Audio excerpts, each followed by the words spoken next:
Well, this is one of the best cars I've ever driven. That's it. End of review. See ya. Except it isn't. Far from it. It's the beginning for the Kia Stinger, a car that's faster than its equivalent price competitors, and one with more kit for less money. Even the cheapest one has a head-up display, Apple CarPlay and Android equivalent, and a limited slip diff.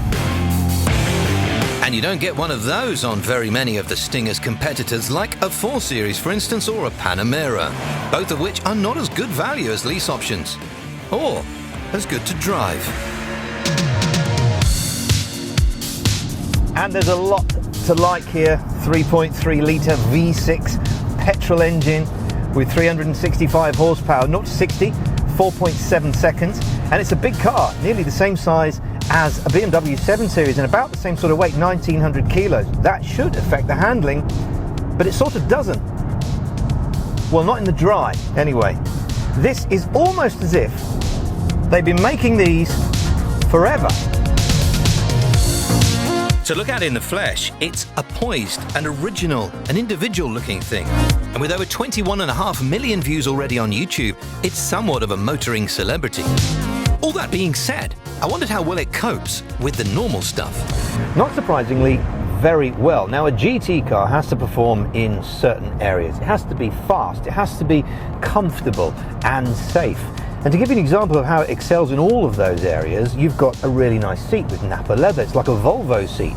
At the moment, there are cars coming past me, but I can see them before the mirrors do because of the head-up display radar lane departure warning. Then I've got Smart Cruise, which is free and reduces the driving fatigue, as does the noise, because there really isn't much. In fact, I'd almost go as far as to say that this is slightly quieter than a BMW 5 Series or an E-Class AMG line. Oh dear.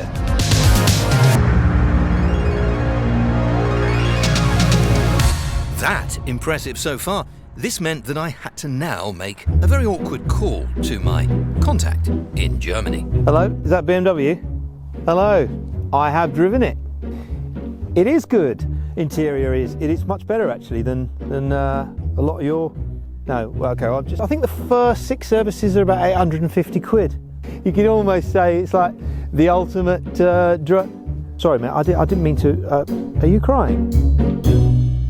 All right, just take a breath. Why are you getting? Thankfully, as a highly trained counsellor, I was able to get them off the phone and eventually get back to exploring how this car for me was starting to tick every box.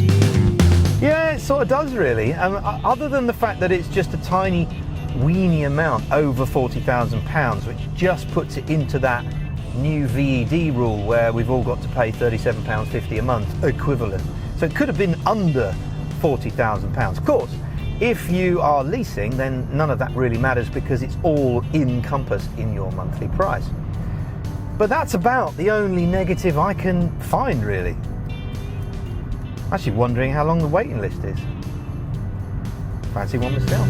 If I did jump on the website, top right now, and bag a lease deal for a GTS like this, I would also get a heated steering wheel, heated and cooled seats, a Harmon Kardon system which beats anything from Audi, and a panoramic roof that opens. Even better if you don't like the idea of the 22 miles to the gallon on this petrol V6, there's 2 cheaper ones, including a diesel. If you're a subscriber, you'll already know that we've done the GT cars before. We've done the Nissan GTR, which is a great video.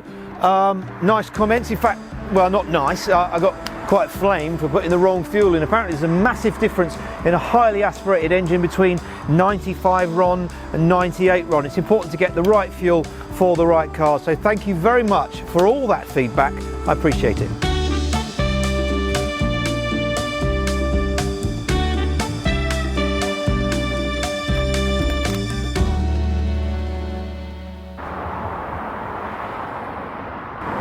What? Yeah, I do know cars, but it's beyond me, that one. It's probably something small. They'll be here in a minute anyway. You know, they're back on the road in no time. Eventually, the AA man was very nice, actually, very good service. He did something called draining the engine, which I thought was good. Anyway, back to heading home after what had been a very long day. That said, a quiet and comforting one at the same time. And I realised that this was now the second Kia I've done a glowing review of, and possibly the first car I could actually honestly recommend. And sometimes honesty is the best policy, even if you do have to upset your friends. It's how many times you can get hit and then still, you are still in the game. I don't suppose anyone will. When you change the way you look at things, the things you look at change.